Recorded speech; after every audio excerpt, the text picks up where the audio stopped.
Okay guys, thought I might make a bit of an impromptu YouTube video. So this morning my wife's gone to take the kids to school and her car wouldn't start, the 96 Subaru Outback. So the poor old thing's done just over 525,000 kilometres, so it could be anything, but I've had a bit of a check and I'm not getting any fuel up to the fuel rail. So I've checked the loom and I've got power to the fuel pump here, which sits behind a little panel just behind the rear seat in sort of the boot cargo area, and I've pulled the plug out. I've got fuel up to the fuel pump, but so I'm going to replace the fuel pump. So it looks like the original fuel pump, so I'd say 500,000 k's out of fuel pump is pretty impressive. It was a bit filthy, so I've just given it a bit of a squirt with some soapy water with my portable high pressure washer, and what I'll do is I'll give it a bit of a blow with compressed air, and then I'll pull the fuel pump out and we'll go from there. So this video will be how to replace the fuel pump. Okay, so just to give you a better idea of what we're looking at, is this was the part of the boot floor that sits behind the rear seat. There's a bit of your sound deadening, and then there's this cover that's held on by 4 screws with a foam rubber gasket. And then underneath is where you get access to your fuel pump. So what I'm going to do now is, I've had to clean that. That was absolutely filthy after 500,000 k's of having dirt and rubbish chucked up under it. So what I'm going to do now is I'll take the fuel lines off. I've disconnected the electrical line. I've got the ignition off because there's fuel inside there. It's a fuel tank, so I don't want any chance of any sparks or anything like that. So, and now what I'll do is I'll undo those little 8 or 10 mil bolts and lift the fuel pump assembly and sender out. Just as a bit of an example of, this is one of the wreckers that I'm pulling a fuel pump out of. Look at the dirt on it, you know what I mean? That's what mine was worse than that before I cleaned it. So just to show you what they look like before. And here you go guys, this is probably a bit of proof for you that the fuel pump has done 500,000 k's. It looks like the first time the vent line and the return line and the fuel line have been off it. And you can see they were marked by the factory with yellow paint.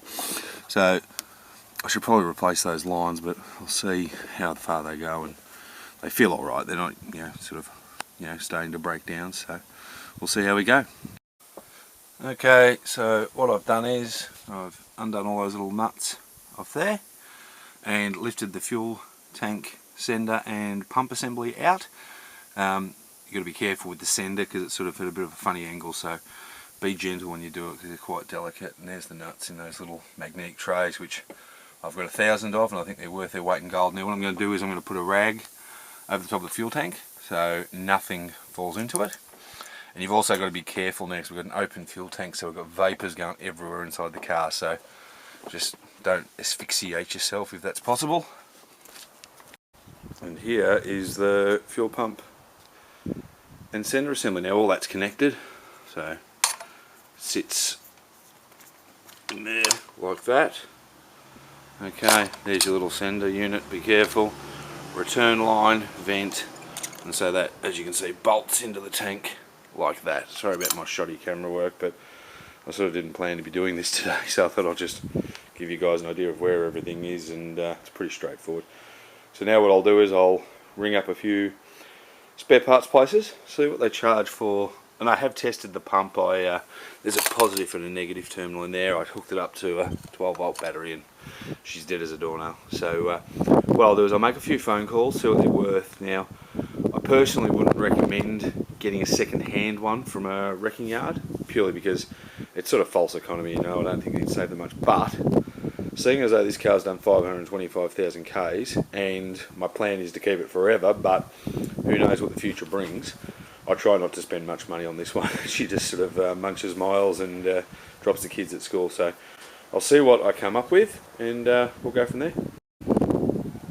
Okay, so I went for a wander around the wrecking yard and I could find the larger fuel pump from the earlier model Subaru, but not the one for my Outback. So I ended up having to go and buy a brand new one from Repco, and $104. But yeah, so it's brand new, it's in there, forget about it now. So, but the main thing to remember is basically, as you pull it apart, remember how you did it, because reinstalling it is the reverse. So now what I'll do is chuck it in the tank. I've given it a good clean around the gasket, make sure it's nice and soft so it'll seal, with some degreaser, cleaned it up, and now I'll just have a look in the bottom of the tank just to make sure there's nothing nasty, and then bolt it back in. And that is that. So slipped straight in, lines went back on, no problem. It was a really simple job actually. So I'll just let the car run now. There's a battery was a little bit flat. My wife cranked it this morning. So yeah, so basically now I've replaced that fuel pump with the new one. Hopefully next fuel pump should be done. Last one lasted 526,000, so hopefully 1,000,000 kilometres. Let's see how it goes.